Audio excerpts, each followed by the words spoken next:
আজ Indian secular ফ্রন্টের ডাকে শিয়ালদা থেকে আরজিকর অভিমুখে শ্যামবাজার পর্যন্ত একটা প্রতিবাদী মিছিল ছিল।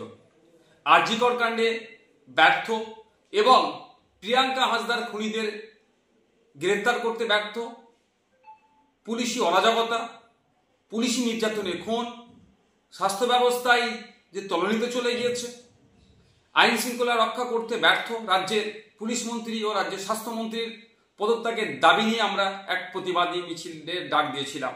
কিন্তু সকাল থেকে যেভাবে মুষলধারে কলকাতা শহর এবং শহরের আশপাশে বিভিন্ন জেলাতে বৃষ্টি হচ্ছে, ফলে যোগাযোগ ব্যবস্থা থেকে শুরু করে ট্রেনের যাতায়াতের সমস্যা হয়ে উঠছে, আমরা রাজ্য কমিটির পক্ষ থেকে আমরা বিবেচনা করলাম এই প্রাকৃতিক দুর্যোগের কারণে আমরা আমাদের এই আজকের শিয়ালদা থেকে আরজিকর অভিমুখে যে প্রতিবাদী মিছিলটা ছিল সেটাকে আমরা স্থগিত করলাম।